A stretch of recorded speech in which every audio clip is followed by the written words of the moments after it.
जहां लोगों की दिन की शुरुआत ही चाय से होती है, तो वहीं अब श्रीलंका की हालत ऐसी होगी कि वहां के लोगों को चाय तक नसीब नहीं हो रहा। वहां के लोगों को एक कप चाय के लिए 100 रुपए तक खर्च करने पड़ रहे हैं।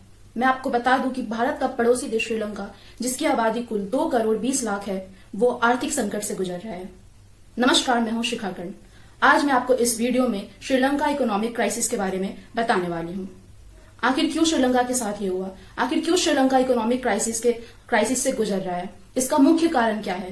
क्या इस संकट की स्थिति में भारत श्रीलंका की मदद कर रहा है? ये सारी बातें मैं आज आपको इस वीडियो में बताने वाली हूँ। तो इस वीडियो को एंड तक जरूर देखिए और जानिए कि आखिर ये कैसे हुआ। श्रीलंका में आर्थिक संकट की वजह से महंगाई काफी ज्यादा बढ़ गई है। दूध, दवा, खाने पीने के सामान से लेकर डीजल, पेट्रोल तक के दाम इतने ज्यादा बढ़ गए हैं कि लोग अपनी रोजमर्रा की जरूरतें भी पूरी नहीं कर पा रहे हैं। यहाँ हालत इतने बदतर हो गए हैं कि लोगों को खाने का सामान खरीदने के लिए भी लंबी कतारों में खड़ा रहना पड़ता है। लोग यहाँ 3 वक्त का खाना भी नहीं खा पा रहे हैं। इतना ही नहीं, श्रीलंका में फ्यूल की कमी के कारण लोगों को पावर कट की समस्या का भी सामना करना पड़ रहा है। महंगाई इतनी ज्यादा बढ़ गई है कि वहां 1 किलो चावल का दाम 500 रुपए किलो और 1 किलो चीनी का दाम 290 रुपए किलो हो गया है और सिर्फ 400 ग्राम दूध पाउडर का दाम 800 रुपए किलो तक हो गया है।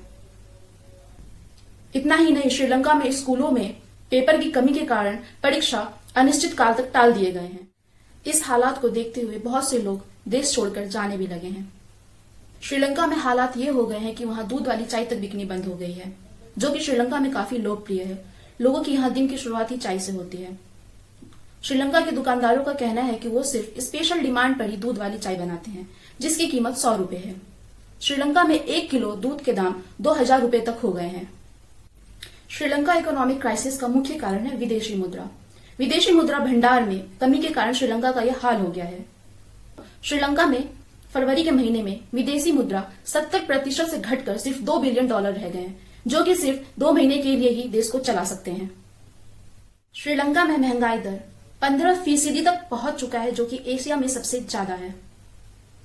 श्रीलंका में चाइना, जापान, इंडिया और अंतरराष्ट्रीय कोष का काफी ज्यादा कर्ज है, पर विदेशी मुद्रा में कमी होने के कारण श्रीलंका इनका किस्त तक नहीं चुका पा रहा है। विदेशी मुद्रा में कमी का मतलब है कि इस देश के पास जरूरी वस्तुओं को खरीदने तक के पैसे नहीं बचे हैं। दूसरी तरफ श्रीलंका क्राइसिस का दूसरा सबसे बड़ा मुख्य कारण है कोरोना।